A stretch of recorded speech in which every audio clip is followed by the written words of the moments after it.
Hello guys, ఈ dry fruit laddu healthy మాత్రమే కాదండి, డ్రై ఫ్రూట్స్ అంటే అస్సలు ఇష్టం లేని వాళ్ళు కూడా చాలా ఇష్టంగా తింటారు. అంత టేస్టీగా ఉంటాయి. నేనైతే ఇక్కడ 10 days కి సరిపడా అంత డ్రై ఫ్రూట్స్ తీసుకుంటున్నాను. ఖర్జూరం 1 cup ఫుల్ గా తీసుకున్నాను, విత్తనాలన్నీ తీసేసి.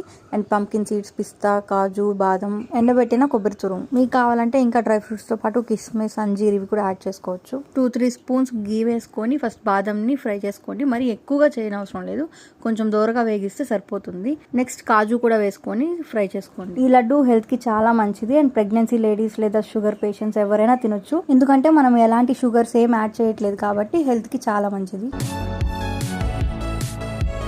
నెక్స్ట్ పిస్తా, కొబ్బరి తురుము, పంకిన్ సీడ్స్ ఇవి కూడా యాడ్ చేసి ఫ్రై చేసుకోండి. చూడడానికి చాలా కలర్ఫుల్ గా అట్రాక్టివ్ గా ఉంటుంది. అండ్ పిల్లలు కూడా చాలా ఇష్టంగా తింటారు.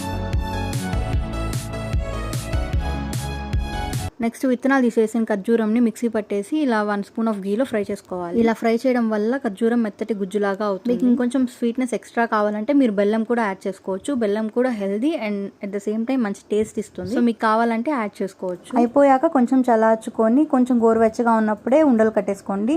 మీకు ఏ సైజులో కావాలో ఆ సైజులో కట్టేసుకోండి. అప్రాక్స్గా ఒక 10 days వరకు అయితే ఖచ్చితంగా వస్తాయి, నేను చూపించిన క్వాంటిటీ అయితే. ఈ డ్రై ఫ్రూట్ లడ్డు మనం బయట కొనుక్కోవాలంటే కొంచెం కాస్ట్ ఎక్కువ పడుతుంది. అదే మనం ఇంట్లో ప్రిపేర్ చేసుకున్నామంటే చాలా సింపుల్గా అయిపోతుంది. చేసుకోవడం కూడా పెద్ద కష్టమేం కాదు, ఈజీగానే, టైం కూడా ఎక్కువ పట్టదు. అండ్ నేను ఈ లడ్డుని ప్రిపేర్ చేయడానికి హోమ్ మేడ్ గీనే యూస్ చేశాను. ఇంట్లోనే ప్యూర్ గీ ఎలా తయారు చేసుకోవాలో ఆల్రెడీ మన ఛానల్లో వీడియో పోస్ట్ చేస్తున్నాం. So please go and watch. And video నచ్చితే లైక్ చేయండి, do subscribe. Thank you for watching.